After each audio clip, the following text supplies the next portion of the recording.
And in my mind, you've worked for someone, there's an employee-employer relationship.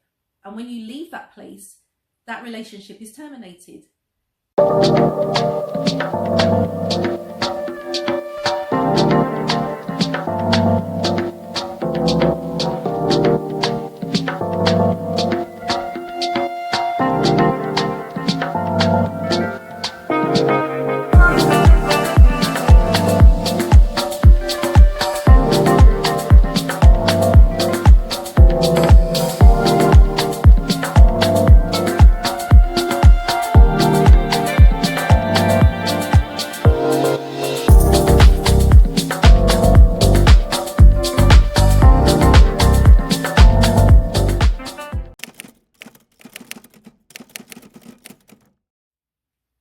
Hey guys, welcome back to my channel. I hope you're all doing well. To my house guests, you know what to do. Come in, make yourselves at home, make yourselves comfortable.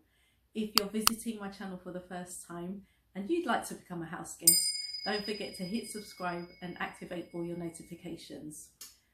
I'm Chez, this is Chez M0i. Welcome to my place.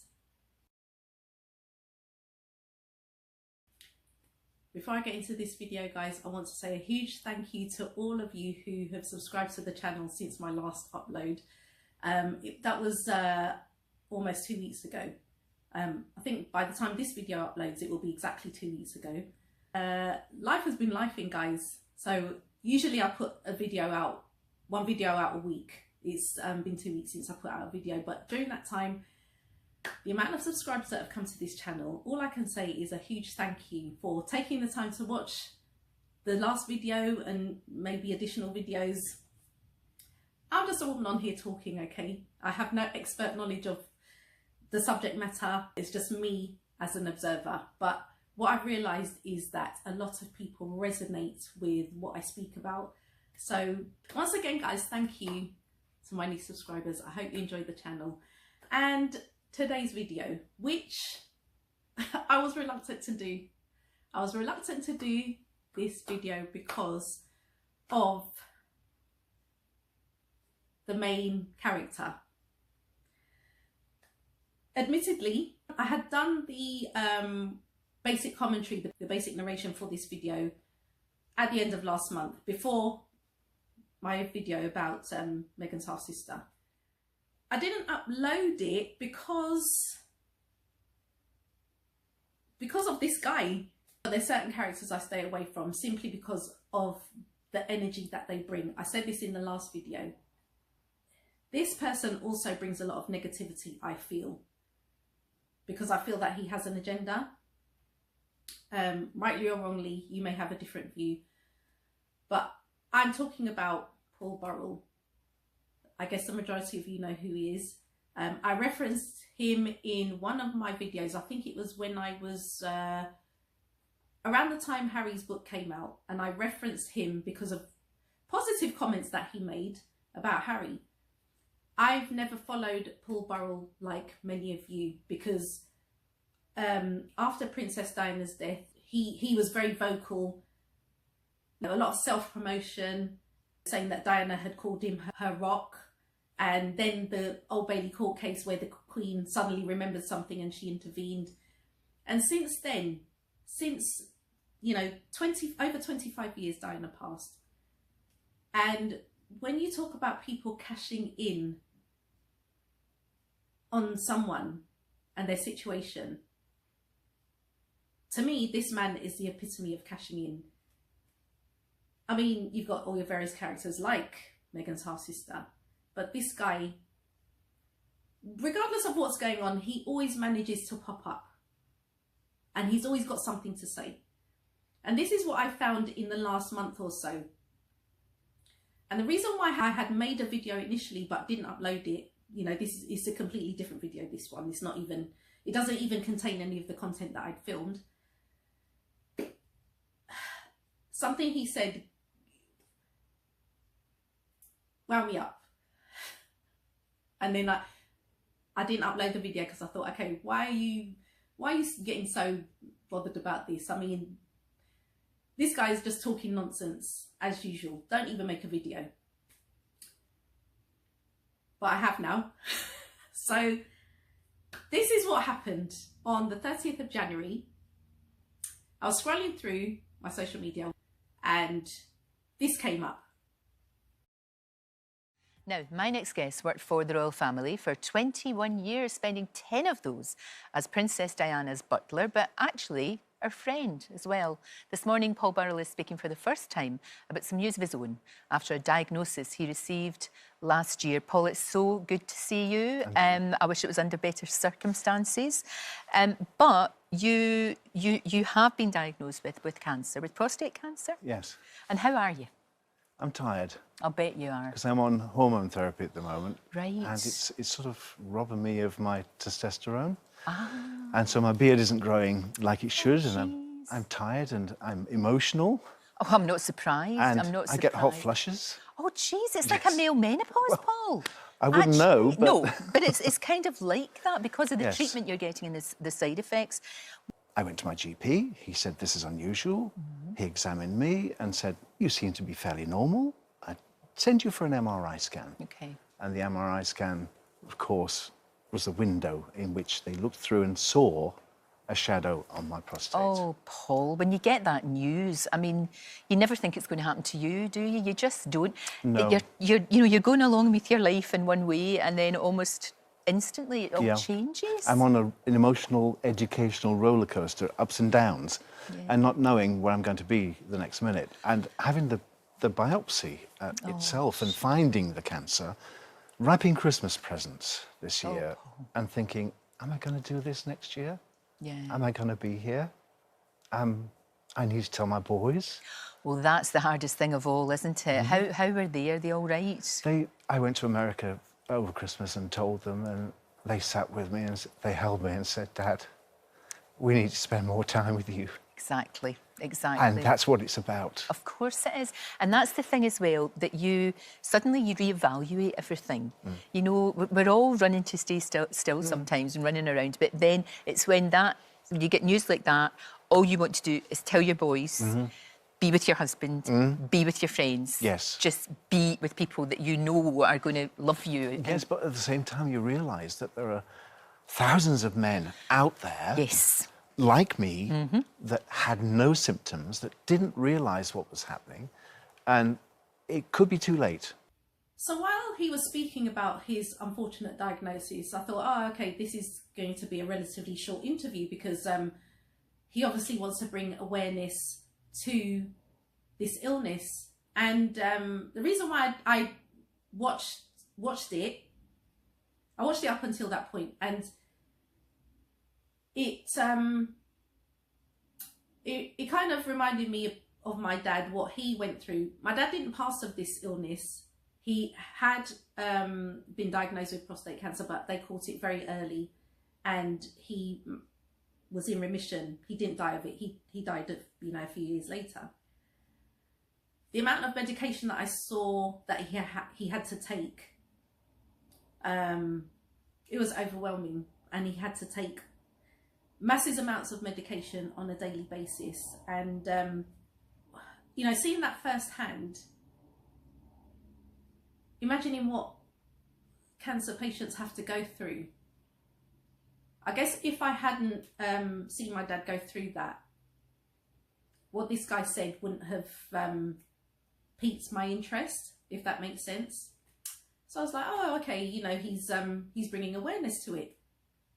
I thought that was the end of the interview. Then he went on to say this. Well, that's a really good message, and I know that's why you want to talk today. I do. Because you don't want this to happen to anyone else. You don't want anyone else to go through this. Now, you got diagnosed last summer, so Yes. August, wasn't it? Yes. Yeah. And then you got hit by the fact that we all mourned the Queen. Of Yes. course we did. Yes. But that was huge for you. When you're you're very vulnerable because you've had that diagnosis. Because you knew her like a person. You were one of the few people that actually knew Elizabeth. She was the woman. From the age of 18, Lorraine, she was my surrogate mother.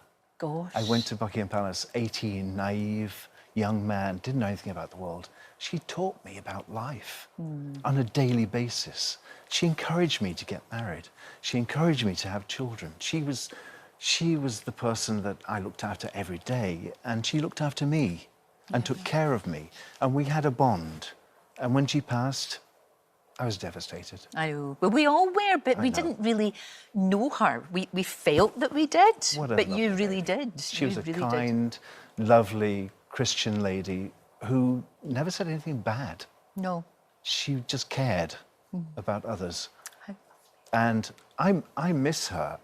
I miss her presence in our country. She was the beating heart of our country.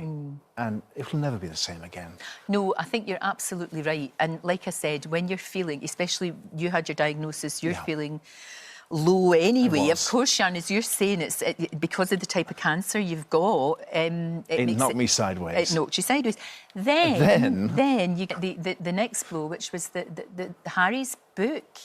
And that really must have been like a knife to the heart for you. Well, I was bewildered by it because he's known me all his life as Paul. He knew what I did for his mother. He knew how much I loved her and protect her memory. He knows all of that. Why did he call me Mummy's butler? Why couldn't he have asked, oh, come to me personally and said he wasn't happy with the situation or whatever? Because the channels are open. Yes. You know, you would be very happy to hear from him, obviously. Absolutely. Of course you would. I've always defended him, always. Yeah, I know you have. Down to the last minute. And now I'm thinking, Harry, you've lost the plot. What's happened? I don't know. There's been a shift in that young man that I know so well, and he's changed. And I don't know the answer to that question. When you I'm saw saddened that, by it. When you saw that book and you read the bit that was about you, that must have been because nobody likes to read horrible things about themselves, and you know that you have come in for a lot of criticism as well. That's very hard to I wrote a deal book with. as well. Yes, I did. No, you did, and you've been but you always say you protect her. But my book was from a very different place, Lorraine. It was from a place of despair because I'd been through a court case for 2 weeks and the prosecution evidence had gone before me. I had no defence. I was penniless. My wife had pawned her jewellery to feed our children. We were in a desperate situation. I almost committed suicide. I remember you were really bad. So down. Harry comes from a very different place. He comes from a very privileged world. And he's forgotten the words loyalty, duty, respect to his country, to the people of our country, and to his family. And I'm sorry about that. But that's his doing. No, very much so. And like I said, you're having to sort of deal with your situation while all of this stuff that you don't have any control about is happening. And so my mental health has taken a bashing. Yes. Does he not consider that, or the mental health of anybody that he writes about? Well, actually, that's a point that I hadn't really thought about. I told you we'd got Dr. Hilary here. Yes. Hilary.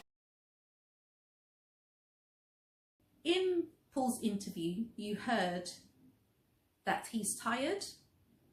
You heard that he's emotional. So in my mind, that's a lot to contend with. So where has he got this energy to bring Harry into the picture and saying that what Harry said in his book about him, basically dismissed him and discarded him as Mummy's butler? Why have you allowed that to impact your mental health? Surely the best thing to do at this particular point in your life with this life-changing information would be to focus on your recovery rather than what a man, an almost 40-year-old man who you knew up until the age of 12, what he has to say. I mean, am I trivializing it? Am I oversimplifying what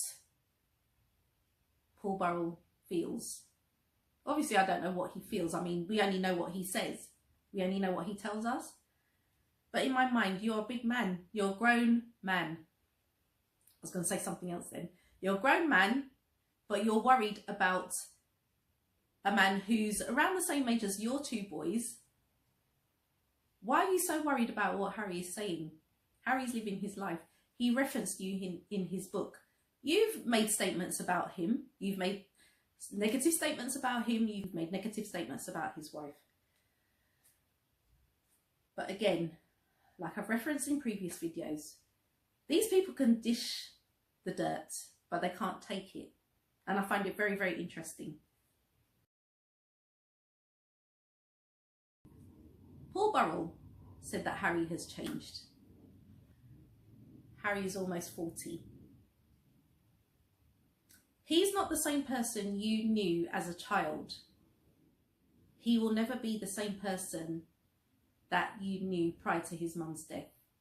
I mean, this sounds like a broken record. Everybody knows what impact this has had on Harry and his brother. Why do you expect this guy to remain the same with everything that he's been through, that he tells us that he's been through? Why do you expect him to stay the same? Is it because he doesn't want anything to do with you? Is that the reason? Is that the reason why you feel so aggrieved? Why are you allowing someone to trigger you by words that they've said or, you know, written in a book when you have a major health challenge at this point in your life? How do you think that is going to aid your recovery? You guys already know I always have questions when it comes to stuff like this. I'm trying to get into the mind of the subject that I'm talking about. Because again, you heard me say it before, I'm trying to apply logic where logic can't be applied. It's illogical to me. You talk about Harry changing. Have you not changed, Mr. Burrell, since Diana died? You've taken her belongings. You've become this person that just talks about her constantly, you know, secrets that she may or may not have told you. All of these things because you believe. Do you know what I think? I think he actually thinks he's part of the royal family. I think that's what the problem is. He worked for them since the age of 18. You'll hear him say this constantly. He worked for them for a considerable number of years. I don't know, 20 years or whatever. And in my mind, you've worked for someone. There's an employee-employer relationship. And when you leave that place, that relationship is terminated. This guy can't seem to let go. And as far as I know, he was never re-employed by the royal family. I don't know, correct me if I'm wrong. I don't follow these guys closely, like a lot of people. So correct me if I'm wrong. And I think it's disingenuous of you to say something like, oh, Harry's changed, when you've made significant changes in your life. When Harry was a child, you were married to your wife, who apparently the Queen had encouraged you to go ahead with those plans, have children. And arguably, all the while, you knew that you weren't attracted to women, you were attracted to men. So you've now left that woman.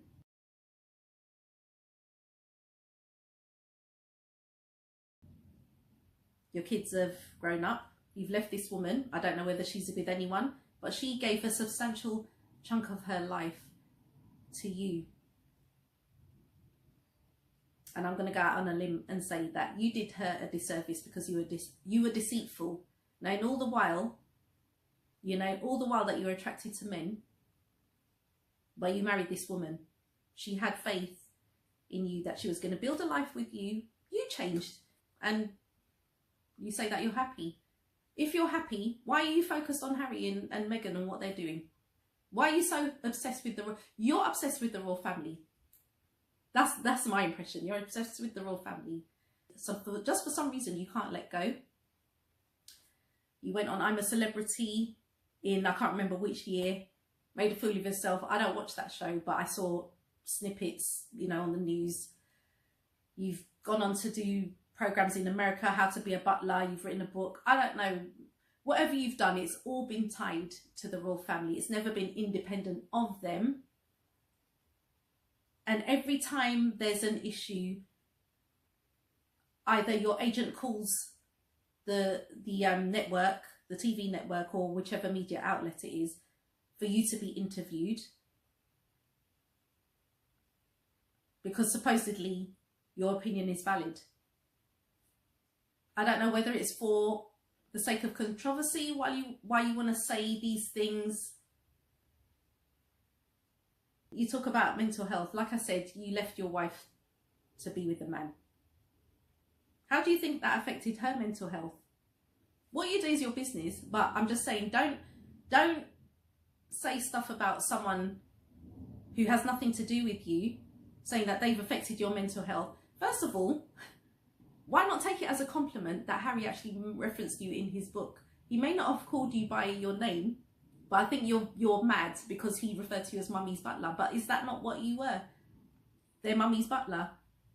You're not a member of their family. You're not a member of their family. You have your own family. And that wasn't even good enough for you because you left them. Like I say, what you do is your own business, but don't be hypocritical. Don't be hypocritical. Do you know what? I wish this man well. I hope this man gets better.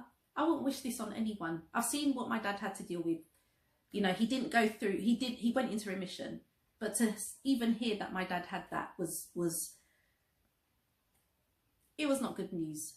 Okay, so I wish good health for Paul Burrell with regard to this. Okay, it's not good news to hear. But why are you inhibiting your recovery by continuing with nonsense such as this?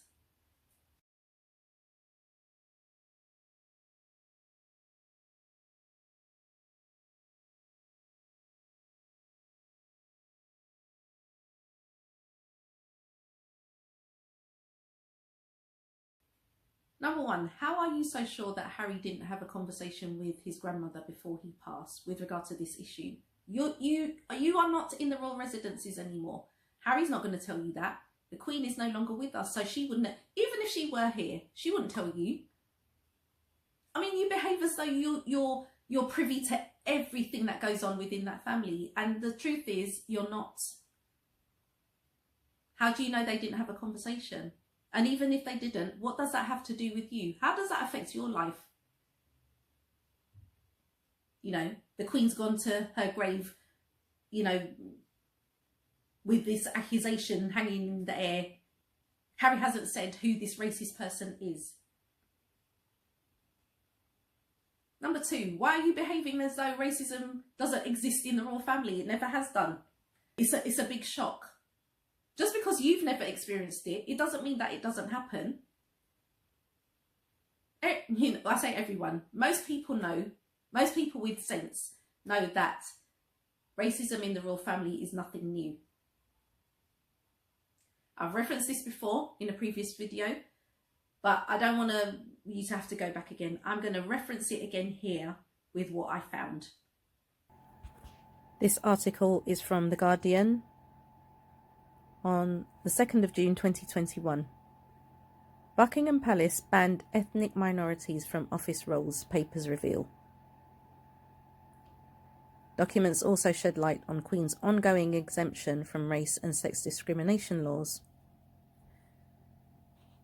The Queen's courtiers banned coloured immigrants or foreigners from serving in clerical roles in the royal household until at least the late 1960s, according to newly discovered documents that will reignite the debate over the British royal family and race. The documents also shed light on how Buckingham Palace negotiated controversial clauses that remain in place to this day, exempting the Queen and her household from laws that prevent race and sex discrimination.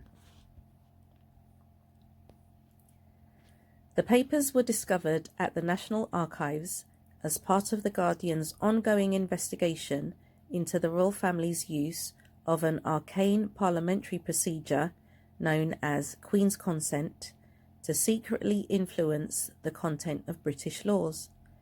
They reveal how, in 1968, the Queen's chief financial manager informed civil servants that it was not, in fact, the practice to appoint coloured immigrants or foreigners to clerical roles in the royal household, although they were permitted to work as domestic servants. It is unclear when the practice ended, Buckingham Palace refused to answer questions about the ban when it was revoked. It said its record showed people from ethnic minority backgrounds being employed in the 1990s. It added that before that decade, it did not keep records on the racial backgrounds of employees. And then you go on to contradict yourself by saying stuff like this.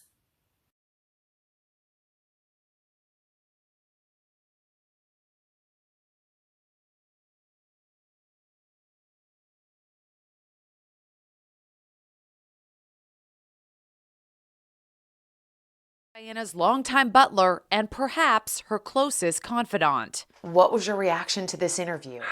Well, it was incredible watching.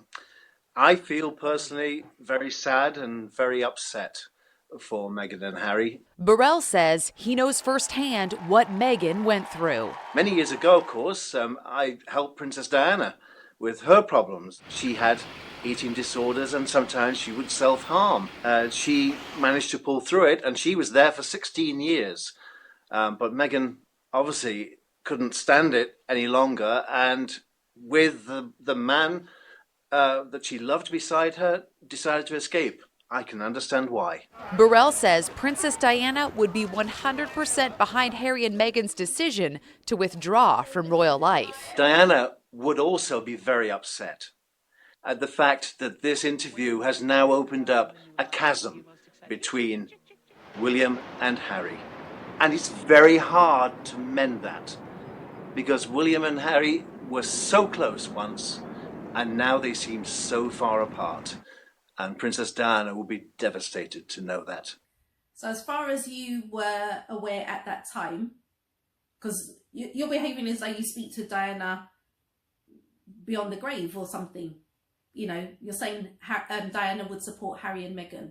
Okay, that's fine. We hope that she would. So then how have you flipped it around and then gone on to say this?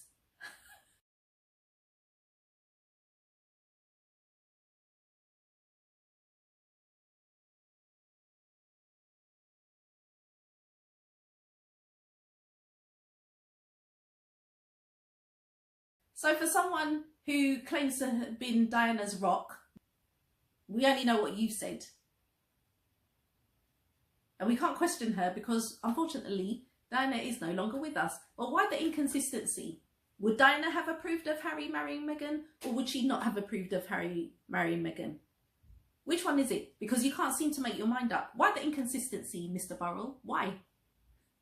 And then, last week,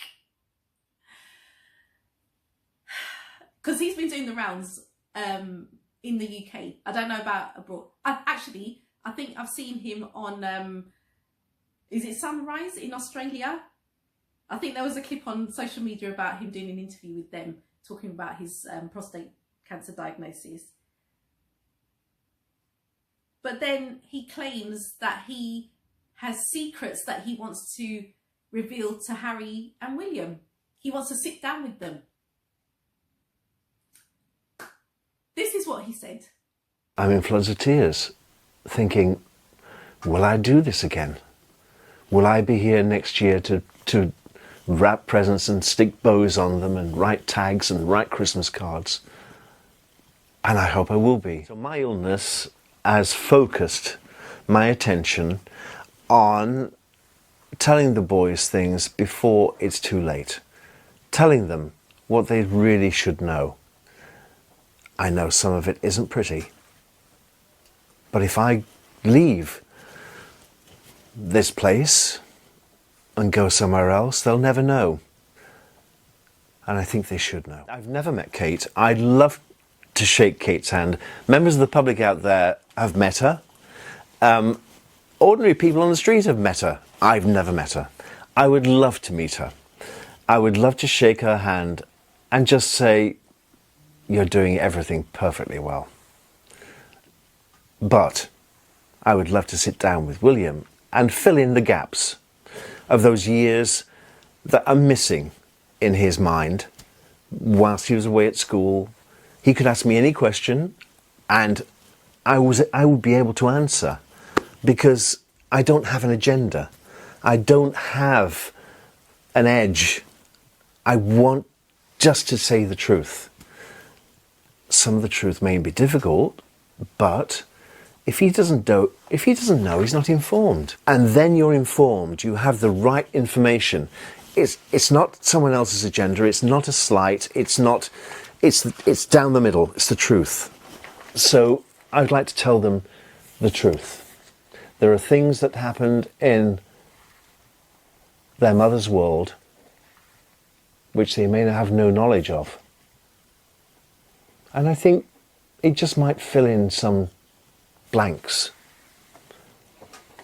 And sure, I can ask them questions too, because if we ever sat down, I would say to William, this is within these walls and will never come out of these walls. Harry's discarded me, but he hasn't thought about all of those years that I spent with his mother in private, behind the doors of apartments 8 and 9, loving her, caring for her, watching out for her. I've been dismissed. You look at William and Harry as an 11-year-old and 14-year-old walking behind their mother's coffin. The nation saw that. The nation witnessed that. And our hearts broke for those two boys. Their path should have been the same path from then on. That's what Diana would have wanted, for the two boys to be stuck side by side for the rest of their lives. Her death should have glued them together forever. But it didn't. Wouldn't it be wonderful to see the boys repair their relationship and to be back where they should be back? The public would love that. I'd applaud that. I'd love to see William put his arm around his brother. But I don't think we're going to see that, because there are too many obstacles in the way. Okay, but then you seem to have a short memory, because this is what happened in 2012. Here's an article from the Evening Standard, published on the 13th of April 2012. Furious William cancels Burrell meeting. Prince William has abandoned plans to meet Paul Burrell because he blames the former royal butler for the latest scandal to embroil Prince Charles. He is furious that his father has been accused of a bizarre plot to kill his late mother because Mr. Burrell handed a private letter to a tabloid newspaper. Both William and younger brother Harry believe the claim is outrageous and that Mr. Burrell will betray their family again by not keeping any meeting between them secret. A senior source said, William wanted to tell Burrell exactly what he thought of him face to face, but he now believes that any meeting would be used against him. If there was any faint chance of the princes meeting Burrell, it has now slipped off the agenda. There is a limit to how many times Burrell can swear he is taking Princess Diana's secrets to the grave and then reveal them a few days later. As far as the princes are concerned, he has betrayed them and their mother's memory. William reportedly fell out with his younger brother over the idea of a meeting. William had wanted to see Mr. Burrell to try to persuade him not to reveal more secrets, but Harry refused and made it clear he would snub any meeting. Prince Charles, who was always concerned about such a confrontation, said he would support his sons whatever they decided to do, but Harry was adamant and called Mr. Burrell two-faced, saying he was always convinced any confrontation with the princes would be turned into a money-spinning circus. The development comes as controversy continued to surround the inquest and Scotland Yard inquiry into Diana's death. Today, a former top Royal Protection Squad police chief called the new investigation, ordered by Royal Coroner Michael Burgess, an absolute travesty. The former servant said he would not cash in on Diana's memory, but changed his mind after the collapse of his Old Bailey trial for theft. William and Harry, once close to the man Diana apparently called her Rock, issued a statement accusing Mr. Burrell of cold and overt betrayal. Against the advice of senior courtiers, William asked his lawyers to arrange a meeting with Mr. Burrell, hoping to shame him into future silence. Prince Philip was among those who believed William, as a future king, should not meet the disgraced ex-butler because it would dignify his treachery. So if Harry and William were not willing to meet you in 2012, please explain to me why they would be willing to meet you now for you to divulge not so pretty secrets about their mother. After nearly 26 years, now you're going to tell them this. Why, after nearly 26 years, have you felt the need to divulge these secrets? I have so many questions. Why do you think that Harry and William would change their position?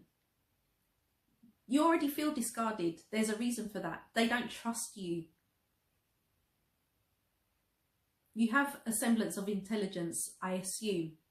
So why do you not understand that they don't want anything to do with you at all? Yes, they have discarded you. And they're not hiding the fact that they've discarded you. What is it that you can't understand about that? To me, personally, my views, solely my views, this is a form of manipulation and control. With all due respect, to me, it looks like you're using your illness as leverage to get them to speak to you. Because for some reason, it seems like you crave attention. And because they're not giving you attention, it's really upset you. It's really upset you. So now this is what you've pulled out of your bag of tricks. Oh yeah, I'm going to tell them that I've got, secrets for... It's not even I wouldn't even mind, okay, if the secrets were pleasant. But you said they're not so pretty. They're ugly secrets. That's what you've intimated. Number one, they don't want to speak to you. Number two, if you've got ugly secrets, why do they want to hear? Why do they want... Guys, I'm just here talking to a camera. So I'm not getting feedback. Because sometimes I actually think I'm a bit mad. Because it's like, is it just me that thinks these things? Paul, Harry and William don't want to speak to you. They don't want to hear any unpleasantness about their mother. They've had enough unpleasantness said about her over the last 25 plus years since she passed away. You couldn't even use your common sense and respect their space. Because if you think they can't stand you now, how do you think they feel about you after you said this? That you've got secrets that you want to share before it's too late. I thought you had an early cancer diagnosis. I'm not medically trained. I'm not a doctor. I'm not a scientist. But from what I understand, if you diagnose cancer in its early stages, the prognosis is quite favourable. Again, guys, correct me if I'm wrong, because I'm always willing to admit when I'm wrong. I hold my hands up if I've got that completely wrong. But again, from what I understand, if someone has an early cancer diagnosis and the treatment is available and it gets started fairly quickly, the prognosis is favourable. So to me, that means you're not yet, the indications are that you're not at the point of death. It's not stage 4.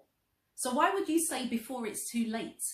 Why would you say that? Why would you not have a positive outlook on your health a year from now? I mean, nothing is guaranteed. But putting yourself in a negative headspace is only going to contribute to the inhibition of your recovery. So why would you say something? You're trying to guilt trip them. That's why. That's what it is. You're trying to guilt trip them. I've seen this so many times before. You want them to feel sorry for you, so you're using what you claim to know about their mum as leverage. So just so that they can talk to you. We've seen Meghan's family do it. We've seen other people do it. I mean, it's very sad. Very, very sad. So house guests, this is what I want to know, and I want you to help me with this, because again, I'm trying to apply logic. I would ask Paul Burrell the following questions. If what you have to tell William and Harry is so urgent, why have you waited for nearly 26 years? If what you have to tell William and Harry is so urgent, why don't you put it all down in a letter, send it by special delivery so it has to be signed for? Whether they read it or not, you don't have any control over that. But the fact that you will have sent it recorded delivery or special delivery as opposed to normal post, at least you know it's been signed for. They would have received it at their respective residences. What's so difficult about that? Because then at least you would have got everything off your chest, and it will have been before it's too late, because like I say, whether they read it or not, that's up to them, but at least you will have, you know, got it all out into the open, and you leave it with them. And if you do pass away, you know, before it's too late, which is unfortunately, will be unfortunate, you'll have done what you set out to do, if that makes sense. By your own admission, all of these ordinary people have met William's wife, but you've never met William's wife. Is that the reason why you want this audience with them, just so that you can shake Kate's hand because you've never met her? And ordinary people, how dare you? So all of a sudden now you're not an ordinary person. All these ordinary people, how dare they meet Kate before me? What is that? What is that? When did you stop becoming an ordinary person, Paul Burrell? When?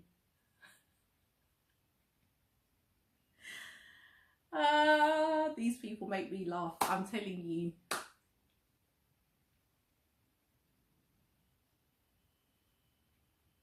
You know, I think, Mr. Burrell, I think you're going to just have to accept the fact that you may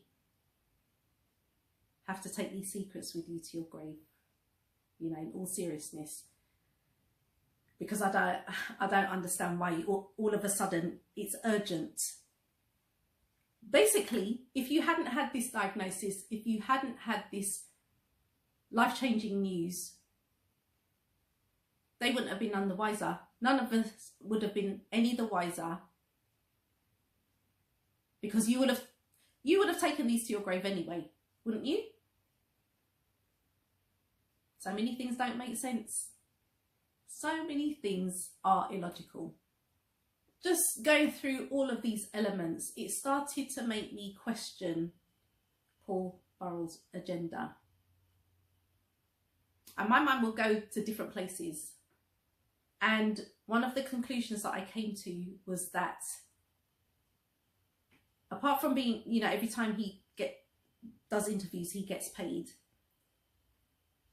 there's another source of income.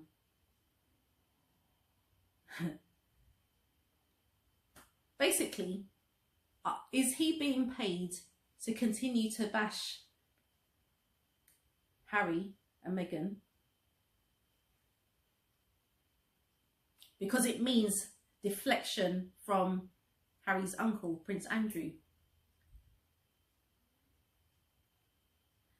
Who is paying you a princely sum, Paul Burrell, to have all this smoke for Harry and none for Prince Andrew? Because this is what you said in 2019. How long we got? Because there's so much to say. There's so much to say. But let's stay on the royals right, at the moment, because obviously there's been a lot of publicity around them at the moment. Wow. What's your take on everything with the Prince Andrew interview? Well, do you know what? I didn't know him that well. To be honest with you, when I started Buckingham Palace, I was 18 years old. He was still in the royal nursery with Prince Edward. They were still being looked after by nanny, so they were upstairs and I was with the Queen. After 10 years with the Queen, 11 years with the Queen, I moved then to Diana. So again, Andrew wasn't in my satellite, and I've never really known him, and that's the honest truth. You said that you don't know Prince Andrew. You've not really had any dealings with him. You don't know him on that level that you know Harry and William. But then a few months later, it transpires that you know him fairly well, because this is what you said here. There are now questions about whether Prince Andrew should be stripped of his royal title and effectively retire completely. Joining us now to discuss this is former royal butler Paul Burrell, Tom Slater, who's a Republican, and journalist Eve Pollard, who's... Well, we're interested to see what Eve thinks. Eve, let me start with you, because you and I both run newspapers, same group, actually, and... Did you work for Ghislaine's dad? I didn't, actually. I came in after Robert Maxwell fell off that boat, but I met her briefly at a book launch in New York. Should he lose Jeffrey, the HRH? I don't see the point. I mean, I thought it was very unfair, in a way, but it's nearly 30 years ago that Diana lost HRH. It seemed to be an unnecessary vilification for a marriage that had not worked for various But once you reasons. set the precedent, Paul Burrell, for removing an HRH title from someone who's had it bestowed upon them, whatever the reason, why shouldn't Andrew now lose his, given that Diana had to lose his? So and indeed, I think he's in a different position. Andrew's own wife, Sarah Ferguson, his ex-wife, But again, had hers removed. bestowed upon because them. she's divorced from the royal family, and Diana was divorced from the royal family. They were not part of the institution. But we don't make people in normal life give up the title they get. If you marry somebody in this country and you get divorced, you're allowed to legally keep their name. But he's a royal prince. Would we He's a call him royal Andrew duke. Windsor? I mean, is that what he's we're not a normal thinking? person. That's exactly what we would call him. He's not a normal person. He's Well, we know that from the interviews, but... He's a member of the royal family. He cannot lose his prince's title. He was born with that. He cannot lose his duke's title. The Queen bestowed that upon him. But the Queen can take away a title. She has that power. Can. She it has does. happened to other people. But this is her son, her favourite son. She's a 93-year-old mother. Privilege, Paul, that's what it is. Well, let me ask you this, Paul. I mean, you were there when 21 years, when Diana gave her panorama interview, and that had a similar bombshell effect. Yes. But that... He is not above the law. He is like every one of us in that respect. Only the Queen You is know above him the better law. than any of us, right? I do. I mean, he came over so dim in that interview. Well, and so kind of entitled you know the way it arrogant. works. You know the way it works. The Queen is the mothership. And the members of the royal family are all satellites which revolve around the mothership. My problem with it is, I don't see how he clears his name, given we now know that after Epstein was convicted of paedophilia, he went to his home in Manhattan to apparently say goodbye for 4 days of partying, right, with this guy who's a convicted paedophile. How do you clear your name from that? I mean, all you can really do is just disappear for a bit and hope everybody moves on. Well, the whole thing is horrible. What do you think the Queen thinks when she comes through at 9 o'clock with her wireless every morning for her breakfast table, and she sees the papers, Times, Telegraph, Express, Well, you know her. You know her better than we do. And she flicks what will through she them, be thinking? and she'll be beside herself. So you don't think that Andrew should be stripped of his titles? Okay, that's fine. But what's good enough for Andrew in that instance should be good enough for Harry. Because Harry's also a prince. Harry also had the title of Duke conferred on him by the Queen. So what's the reason for you saying this then? You're King Charles. Yes. What on earth do you do, given that one of these two people trying to ruin everything you represent is your own son? You take away the titles. I agree with you. You do.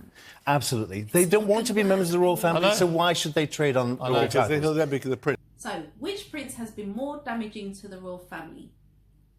The one who found it unbearable and decided to be proactive and take his family away from what could potentially be harmful, move them to the other side of the world and decide to bring his children up there, or the prince that willfully decided to have associations with a convicted paedophile. Which one has been more damaging? So is the reason why you keep flapping your gums about Harry and not saying much about Andrew is because you're being paid to do that? Is that the reason? What exactly do you want, Mr. Burrell? If you are being paid to keep speaking negatively about Harry and Meghan, have you considered the fact that this money won't do you any good if you don't have your health? Because at the end of the day, you can always make money, but even millionaires with all their millions, if they're not in good health, what use is the money? That's my question. All of this money that you're gathering by speaking against Harry and Meghan, how is that going to help you with your health? Because If you're so tired, where's your energy coming from?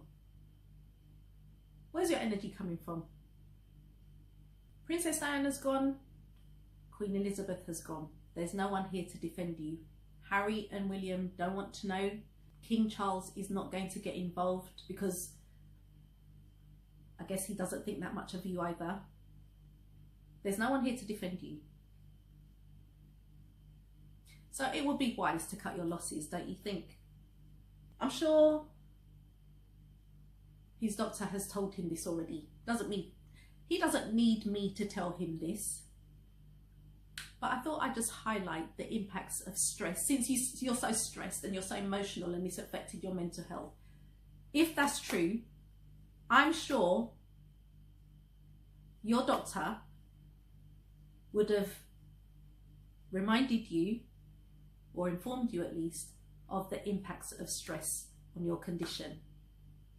I'm just going to read out something from mdanderson.org. I think it's an American site, and it talks about the impacts of stress on cancer sufferers. How stress affects cancer risk. Stress hormones can inhibit a process called anoikis, which kills diseased cells and prevents them from spreading. Chronic stress also increases the production of certain growth factors that increase your blood supply. This can speed the development of cancerous tumours. Find healthy ways to manage stress. So then I went onto another website called cancer.net, and it gives stress management strategies for cancer patients. But, you know, this can be applied to anyone. Like I said, I'm not a doctor, not here to lecture anyone. I'm always looking for ways to try and get a positive conclusion, even though the situation is not that positive, or what I'm talking about may not be that positive. I want to leave, I want the videos to conclude with positive things, if that makes sense. Okay, so stress management strategies. Although you can try to reduce the number of stressors in your life, you cannot completely avoid stress. However, stress management strategies can help you feel more relaxed and less anxious. The following are tips to help reduce stress. Exercise regularly. Spend time outside. Schedule social activities. Eat well. Get plenty of sleep. Join a support group.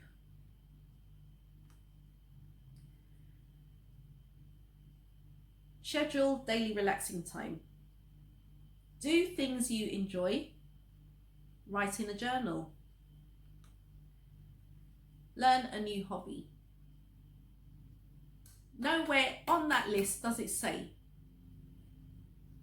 get yourself into a negative emotional state by talking about someone who you clearly don't like and who definitely doesn't like you. This list doesn't say continue to talk about the thing that triggers you the most. This list doesn't say try and prize yourself into a family that doesn't want you, because you've been trying to do this for over 25 years. Your time is done.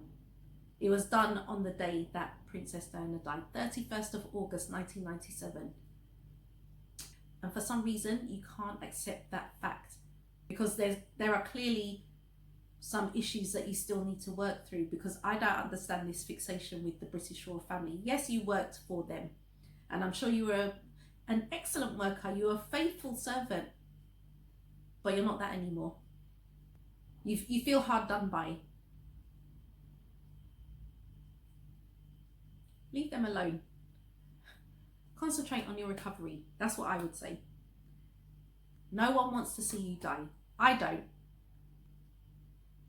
But if you focus on anything other than that, if you focus on the other P, Prince Harry, your chances of recovery are going to go from here to here. Chill out. Relax. Take some time off. You don't need to be in the spotlight. You don't need the attention on you all the time. If Harry said what he said, and you said plenty about him, you've been disparaging about his wife, You claim to know what Diana would have wanted. 1 minute she would want them to be together, next minute she wouldn't want them to be together. You've even gone so far as to say that Chelsea Davy or Cressida Bonus would have been a better wife. Either of those would have been a better wife for him. Harry chose who he chose. Those relationships didn't work out. They know what happened. If his own grandmother gave permission for him to marry Meghan, how dare you? The fact is, you don't know what Diana would have said. No, none of us know. Even though you work closely with her, you weren't in her mind. For you to contradict yourself is very clear that you don't even know what she would have said about this whole situation. But then, even with her, she fell out with people before she died. None of us are perfect. I say it all the time. You know, sometimes we put people on pedestals when really we're all flawed. I say it all the time. I even think she fell out with Fergie. They weren't speaking. Diana and her mother weren't speaking, as far as I can remember. So, you know, we don't know what Princess Diana would have done.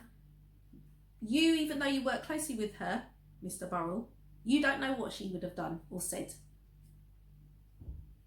Prostate or Prince? Without being disrespectful, Prostate or Prince? Which one? Which one is more important to you? Guys, as I wrap up this video, let me know your thoughts in the comments below.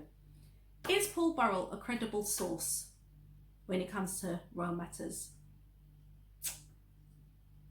Do you think that he has anything relevant to say after 25 plus years since Diana's death? Do you have any sympathy or empathy for him? If this video provoked your thoughts, don't forget to give it a thumbs up. If you have yet to become a house guest and you would like to, all you need to do is hit subscribe and activate all your notifications. Guys, thank you so much for watching. I really appreciate you stopping by. Enjoy the rest of your day, and you should catch me in the next video.